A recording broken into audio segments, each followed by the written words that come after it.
Hey, hello there, welcome back to the channel. So here, and today is Tuesday, and we have Dr. T Tropical Island and Archipelago. As you can see, I'm using my main account, and I took down all stages of Dr. T using Smokey Zooka. So I'm just gonna show you how I did it and how well did it end up being.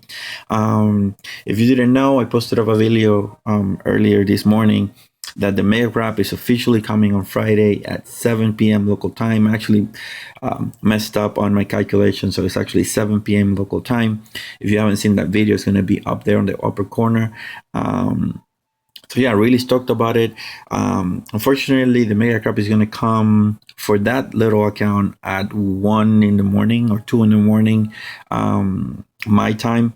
So I may stream or I may not. I may wait till the next day to do the actual streaming. But in any case, that's what's going on right now. So let's take a look at how I did on Dr. T. So as you can see, I changed my layout. I added 2 more GBE statues. They're not perfect. That's what I could get on the last week and a half. But that means that I have 104 GBE unboosted, which is plenty to do some Smokey Zooka attacks. These are max level Zookas. These are max level Zookas, and those are the stats that we have for them. So let's take a look at how I did.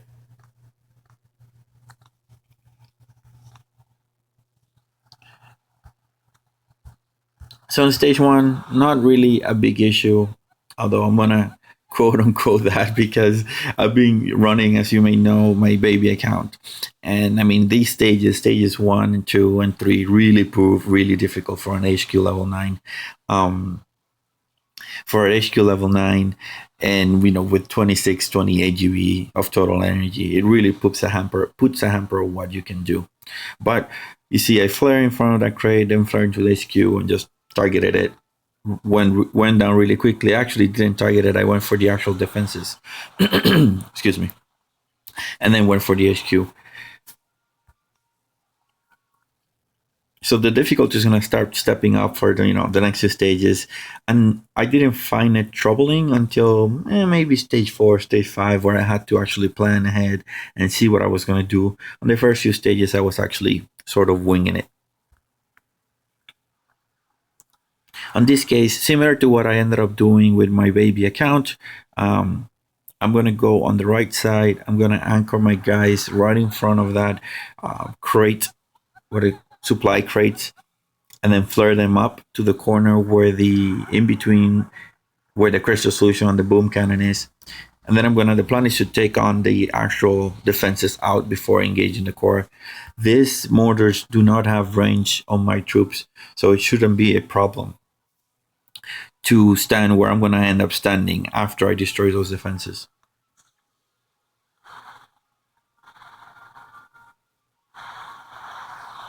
Now, there's one thing I want to touch that we're gonna see in the next few attacks, and it's the concept of what the zookas target and how they end up targeting. So, for example, here, like if I were to right now drop my troops, well, let me go to the plan first. So the plan is to essentially smoke and anchor in front of the machine gun, park my zookas behind this mortar, cannon, and rocket launcher. Not there, but I'm just gonna do one more to stand behind them.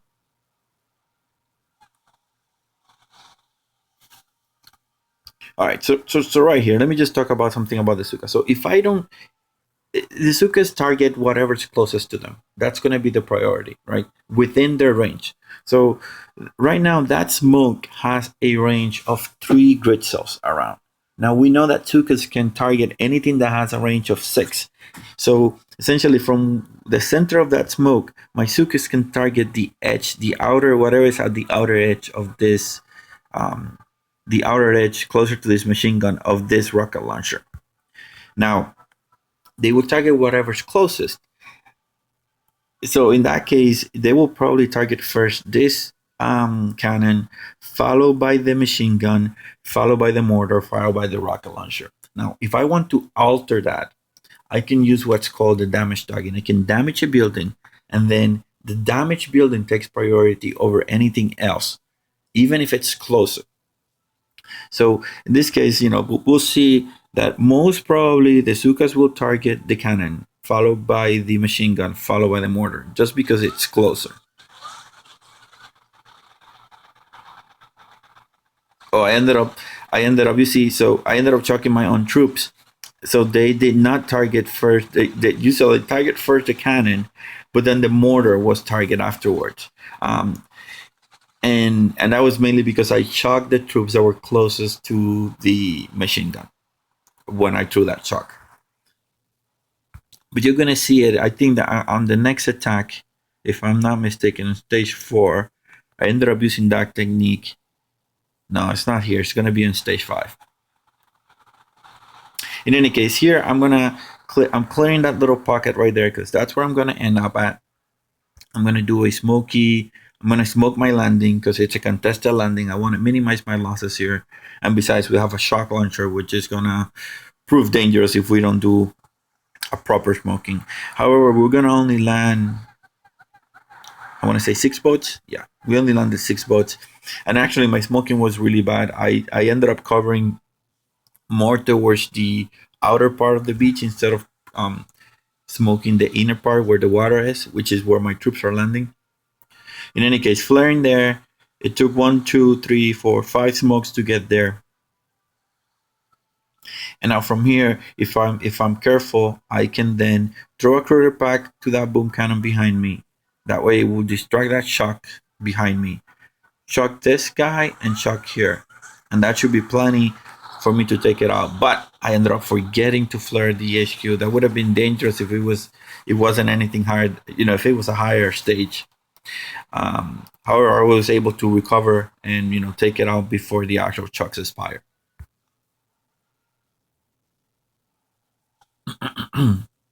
Now let's take a look at stage number 5, and this is where I was, if I'm not mistaken, yes, this is what I was talking about. So now you see me now. I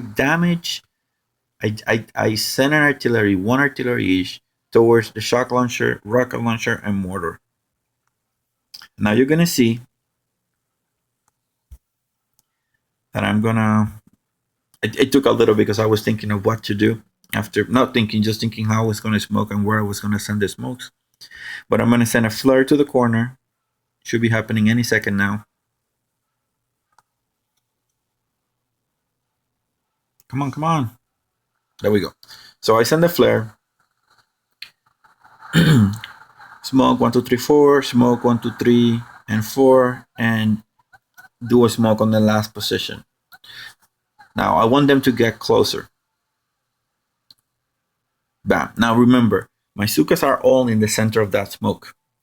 The smoke has a radius of 3 units, a little bit more than 3 units, or 3 grid scale, 3 grid squares.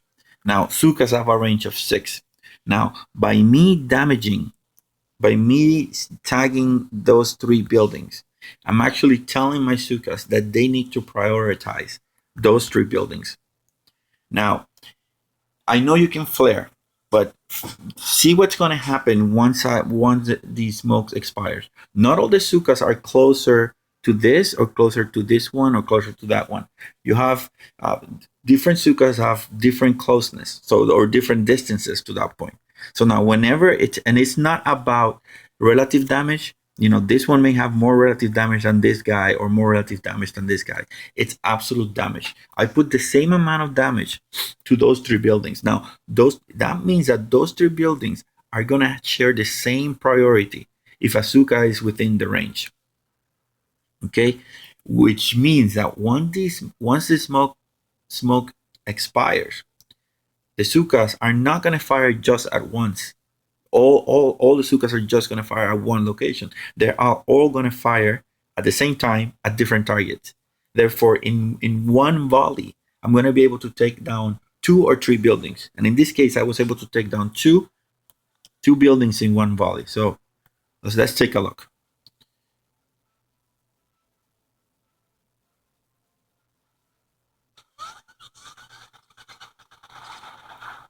Now, you saw that, right? So the zookas in the front all fire at the different targets that were tagged.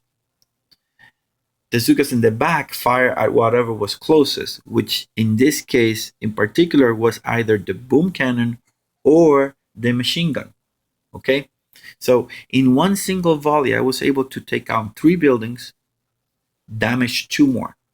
If I hadn't tagged those buildings, the zookas would have targeted whatever was closest to them in the front. It would have been the machine guns, the boom cannon. Well, those are not really that important if you keep them shocked. For me, it was more important to take care of the mortar, to take care of the rocket launcher, and to take care of the shield, of the shock launcher. Now you can use this to our advantage on operations and on other and on player versus player maps. Let's keep looking. You see, in the second volley, I took down the other one. So in 3 volleys, so in 6 seconds, I was able to take down 1, 2, 3, 4, 5, 6 buildings.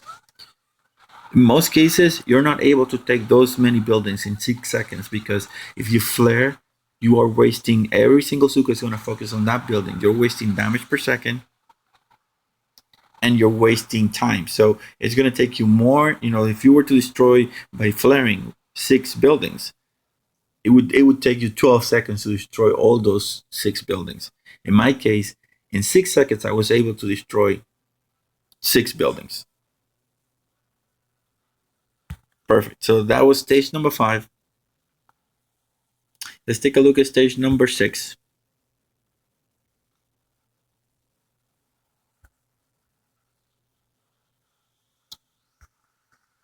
All right. So here the idea was to essentially land my troops in front of these 2 rocket launcher, smoke them in, take that rocket launcher out, and then keep smoking all the way out to this area right here, to that area right there, and then go for the core.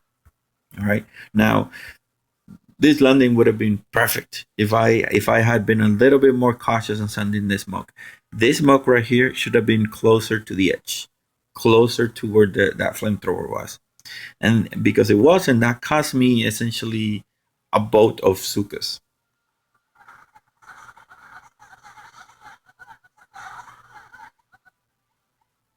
However, this time of landing is a center, it's a flare to the center landing. It's very effective on contested landings, like you saw, if you do it correctly. All right, so here, let me slow this down. Here the plan now is going to be, I'm going to send a critter pack towards this machine gun. That's going to distract this mortar. And I don't need to distract anything else. I'm going to lose a few troops here and there, but it really doesn't matter. There we go. Critter pack, you see, it distracts everything. Smoke clears out. Boom. In one volley, the zookas take down everything around them. Now I flare to the top. Let me just keep it now on normal speed. Here I think I lost some of my zookas. No, I didn't.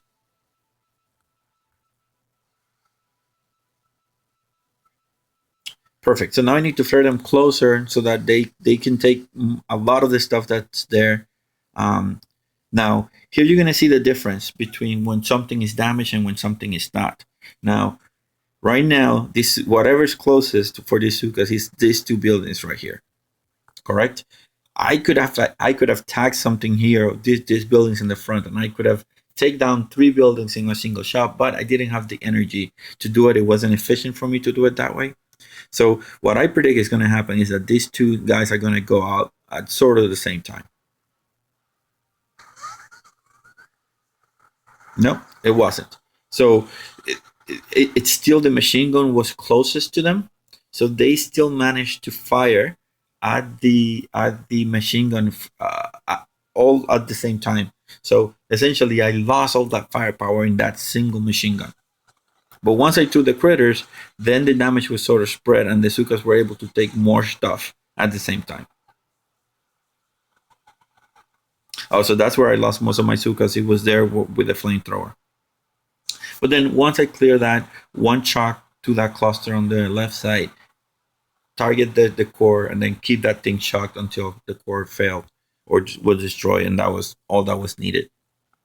So stage 6, a little bit, step on the complication, but still doable if you have the GB and you have the know-how on managing zookas. Now let's take a look at Dr. T at stage number 7. This one was a little bit more complicated. I actually used all my GBE. I was left with 3 GBE.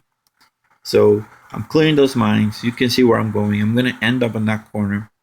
I'm going to be flaring. I'm going to do a staggered landing towards this cannon right here.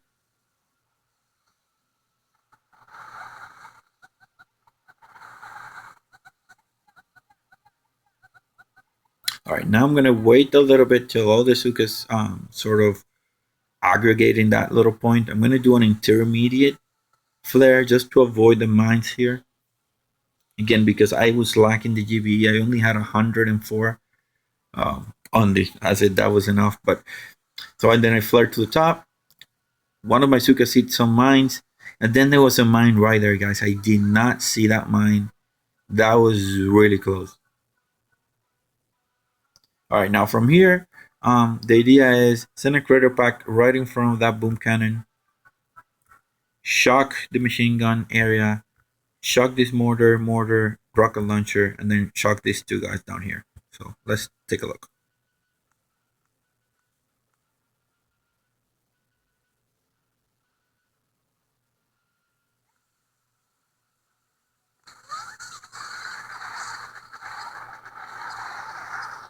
So the idea, you see now, it took 3 or 4 volleys to take down the HQ. The idea of sending the critters first is to buy me some time so I can do very precise shocks, right?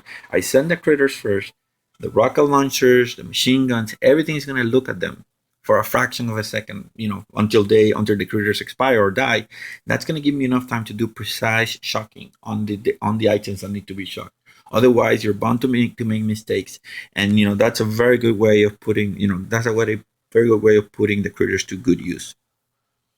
So that's about it, guys. I ended up only losing 11 sukas in this attack. That was a pretty successful attack, even though I stepped on that crazy mine. I did not freak out. I did not send a med kit to heal them up because I knew if I was careful, nothing else could hit me, and it didn't matter that my sukas were full health or almost dead. They would have taken the HQ anyways.